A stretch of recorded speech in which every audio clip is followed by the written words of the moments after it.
जय माता रानी दोस्तों, आप देख रहे हैं आपका अपना YouTube चैनल व्रत त्योहार टोटके। मैं हूं आपके साथ रिमझिम शर्मा।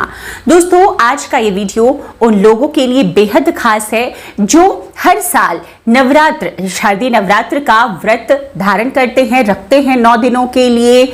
चाहे वो कलश स्थापना करते हों, श्री दुर्गा सप्तशती का पाठ करते हों, अखंड ज्योत जलाते हों, या माँ के किन्हीं मंत्रों का जप करते हों, दुर्गा चालीसा का पाठ करते हों, किन्हीं कारणवश अगर वो इस बार व्रत नहीं कर पाए तो ऐसी परिस्थिति में उन्हें क्या करना चाहिए।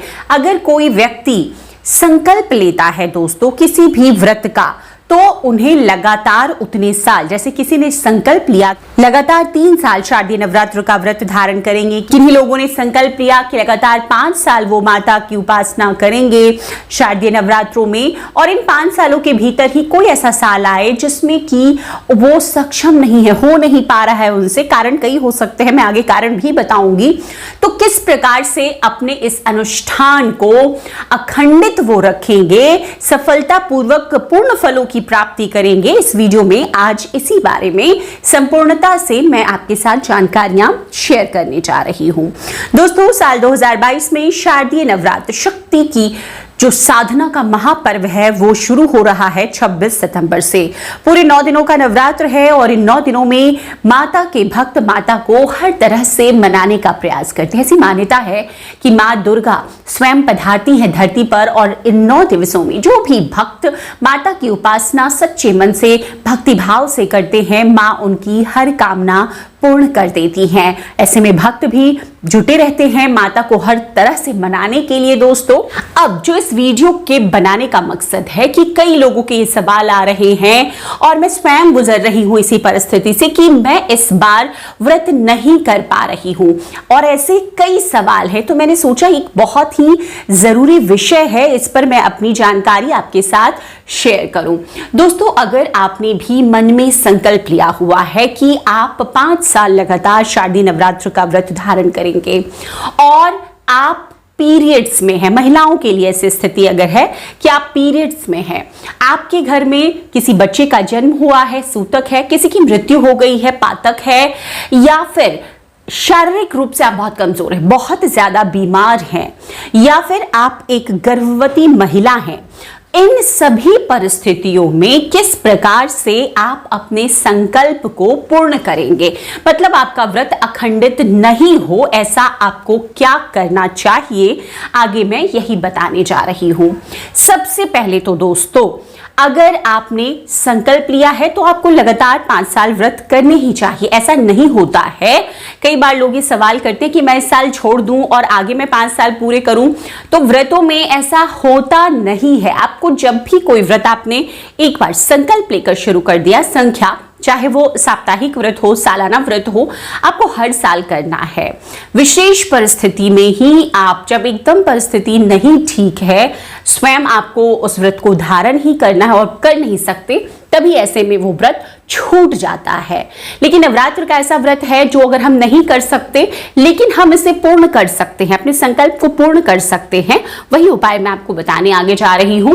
जैसे कि अगर आपके घर में परिवार में अन्य सदस्य हैं, आप पति पत्नी है परिवार में, आपकी माता पिता है परिवार में, अगर आपने व्रत का संकल्प लिया है तो परिवार के शारीरिक रूप से अगर आप परेशान हैं, जैसे किसी बीमारी में हैं, पीरियड्स में हैं, तो ऐसी स्थिति में गर्भवती हैं, तो आपके बदले महिला हैं तो आपके पति इस व्रत को कर सकते हैं। पति अगर व्रत को कर रहे हैं तो उनकी पत्नियां इस व्रत को, किसी कारणवश अगर पति नहीं कर पा रहे हैं इस व्रत को, मजबूरी में उन्हें कहीं बाहर जाना पड़े या बीमार हो गए, तो संकल्प के साथ पहले दिन वो संकल्प अपनी पत्नी के साथ बैठ कर लेंगे।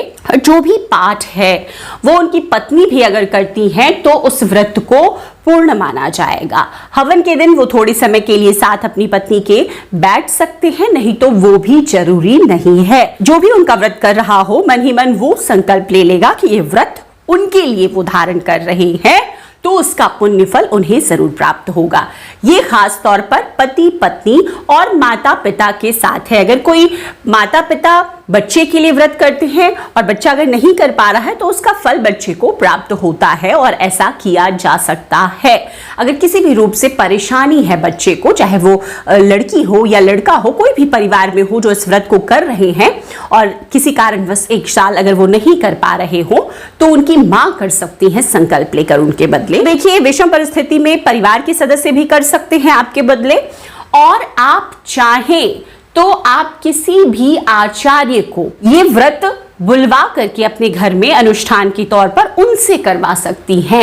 ये कौन कौन लोग करवा सकते हैं? जैसे कि आपके घर में कोई बीमार हो गया है, व्रत को करता है, तो आप उनके बदले पंडित जी को बुलवा करके घर में इस अनुष्ठान को, अगर आप भी नहीं कर पा रहे तो करवा सकते हैं। वो संकल्प लेकर आपके लिए उस व्रत को करेंगे पूरे विधि विधान के साथ और फल आपको प्राप्त होगा। इसके बदले आप उन्हें दक्षिणा प्रदान करेंगे। अगर शारीरिक रूप से कोई परेशानी है तो अगर आप सूतक पातक में हैं तब भी आप ये करवा सकते हैं। आप किसी भी पंडित जी को यह व्रत दे सकते हैं करने के लिए, वो इस व्रत को आपके बदले किसी अन्य स्थान पर करेंगे। जैसे घर में अगर बच्चा हुआ है तो आपके घर में व्रत तो शुद्धता से कर नहीं सकते वो, तो वो अपने स्थान पर आपके बदले इस व्रत को करके आपका व्रत अखंडित रखेंगे।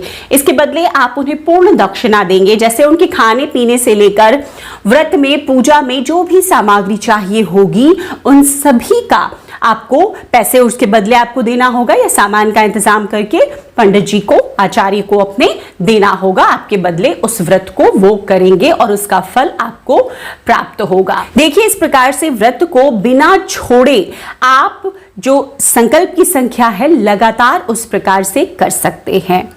अब अगर कोई महिला पीरियड्स में है तो वो व्रत को कैसे करेंगे? देखिए, पहले साल में अगर आपने व्रत उठाया है और आगे दूसरे साल में आप शुरुआत के दिनों में पहले या दूसरे दिन ही पीरियड्स में है तो आप व्रत कैसे करेंगे, मन में ये सवाल आएगा। देखिए, आप पहले दिन से ही फलाहार में रहेंगे। आप कलश स्थापना की पूरी विधि किसी भी पंडित जी को बुलवा करके, अपने आचार्य को बुलवा करके अपने घर में कर सकते हैं। आपके परिवार के अन्य सदस्य उनकी मदद करेंगे। आपके पति अगर वो साथ में हैं आपके, वो इस कार्य को कर सकते हैं। आपके माता पिता साथ में हैं, वो इस कार्य को कर सकते हैं। आप उसके बाद जिस दिन से भी शुद्ध होंगे, माता की पूजा 5वें दिन से शुद्धता के साथ आप शुरू कर सकती हैं। आप फिर उस व्रत को, उस पूजा को कंटिन्यू रखिएगा। फास्ट आपको पहले दिन से आखिरी दिन तक, हवन तक रखना होगा। तो दोस्तों, इस तरीके से अगर पीरियड्स में है, मन में सवाल आ रहा है, बीच में भी अगर आप इस प्रकार की स्थिति से गुजरती हैं तो भी आप ऐसे कर सकती हैं। कन्या पूजन के समय अगर आप अशुद्ध हैं तो कन्या पूजन आप घर के किसी सदस्य से करवा सकती हैं, या आप कन्या पूजन के लिए जो सामग्री होती है, जो आप कन्याओं को उपहार स्वरूप देती हैं, वो आप किसी मंदिर में जाकर भी दे आ सकती हैं। वहां से पंडित जी कन्याओं को दे सकते हैं, या आप अपने परिवार में किसी अन्य सदस्य से घर पर बुलाकर ही कन्या पूजन करवाती हैं तो अपने पति से, अपनी माता से, अपने पिता से करवा सकते हैं। इसका भी पूर्ण फल आपको प्राप्त होगा, इसमें भी कोई दिक्कत नहीं। जो व्रत आपका है नवरात्र का, वो अखंडित होगा, फलों की प्राप्ति आपको ही होगी। तो इस प्रकार से आप इसमें कर सकते हैं। गर्भवती महिलाओं के लिए भी मैंने बता दिया। देखिए, शारीरिक रूप से अगर आप पूर्ण रूप से स्वस्थ नहीं हैं तो आप व्रत नहीं कर सकती हैं, और आपको करना भी नहीं चाहिए, क्योंकि गर्भवती महिलाओं के साथ परेशानी उनके अपने स्वास्थ्य को लेकर तो होता ही है, साथ ही गर्भ में पल रहे शिशु को भी ध्यान देना होता है। नवरात्र एक ऐसा त्योहार है दोस्तों जिसमें लंबे समय अवधि के लिए आपको व्रत में रहना होता है। आप भोजन पूर्ण रूप से नहीं कर सकते, तो ऐसी स्थिति में शरीर में तरह तरह की परेशानियां हो सकती है। मेडिसिन आपको कई प्रकार के लगातार लेने होते हैं, तो ऐसे में आप ना करें, ज्यादा बेहतर है। बहुत स्वस्थ हैं आप, शुरुआती महीने चल रहे हैं तो आप कर भी सकते हैं, लेकिन 4-5 महीनों के बाद तो आपको व्रत नहीं करना चाहिए, उससे आपको नुकसान होगा, आपके गर्भस्थ शिशु को परेशानी होगी। तो आप ऐसा ना करें। अपना यह व्रत किसी भी आचार्य पंडित को देकर के आप उनसे करवा सकते हैं, या घर में ही आपके पति के पास अगर समय है, वो आपके इस व्रत को, कलश स्थापना है या अखंड ज्योत आप लगाती हैं या फिर माता का पाठ करती हैं, वो अगर आपके बदले कर सकते हैं तो इसका भी पूर्ण फल आपको प्राप्त होगा। तो आपका यह व्रत अखंडित रहेगा। देखिए, मैं सभी प्रकार इसलिए बता रही हूं कि अगर इस समय इस तरह की किसी भी परिस्थिति से आप गुजर रही हैं, मन में ये सवाल है कि व्रत आपका टूट जाएगा, खंडित हो जाएगा, उन सभी सवालों के जवाब आपको इस वीडियो में मिल जाएंगे। तो ऐसी किसी भी परिस्थिति में घर के किसी सदस्य से, आचार्य, पुरोहित, पंडित से आप उनके घर में भी ये व्रत करवा सकती हैं आपके लिए। आप ये मंदिर में भी अनुष्ठान करवा सकती हैं आपके लिए, उसका फल आपको मिलेगा। उसके बदले आपको करना क्या होगा, आपको एक संकल्प वो पंडित जी आपके नाम से लेंगे। आपको पूरी जो व्रत की प्रक्रिया होगी, उसमें जो भी खर्च होता है पूरे अनुष्ठान का, वो आपको ही वहन करना होगा। तो आपके नाम से वो आपके आचार्य, पंडित, पुरोहित जो है वो व्रत कर देंगे। या आप घर में ही किसी से करवा पा रही हैं या शुद्धता की स्थिति नहीं है, तो घर में ही आपके माता पिता, आपके पति आपके बदले इस कार्य को कर सकते हैं। पति हैं तो पत्नी कर सकती हैं, उसका भी फल आपको प्राप्त होगा। तो और अगर पीरियड्स में है तब भी आप इसी प्रकार से करवा सकती हैं। तो किसी भी प्रकार की अगर इस तरह की कोई भी परिस्थिति है जिससे आप इन दिनों गुजर रही हैं, आपके मन में ये सवाल है कि इस बार आप नवरात्र का व्रत किस प्रकार से करेंगे, उन सभी सवालों का जो समाधान है मैंने कोशिश की है इस वीडियो के जरिए आपके साथ शेयर कर सकूं। उम्मीद करती हूं ये जो जानकारियां मैंने आपके साथ शेयर की है आपके लिए उपयोगी, लाभकारी साबित होगी। वीडियो पसंद आए तो आगे अपने दोस्त, परिवार, मित्रजनों तक जरूर शेयर करें। चैनल पर नए आए हैं दोस्तों तो इसी तरह की जानकारियां मैं आपके साथ लगातार शेयर करती रहती हूं, तो चैनल को सब्सक्राइब भी जरूर कर लें। दोस्तों, नवरात्र प्लेलिस्ट में आप जाएंगे, वहां पर नवरात्र पूजन विधि, सामग्री, हर दिन की पूजा किस प्रकार करनी है, कई महा उपाय जो नवरात्र के 9 दिनों में आपको जरूर अपनाने चाहिए, मैंने आपके साथ शेयर कर रखा है। और वीडियोस को भी आप जरूर देखें।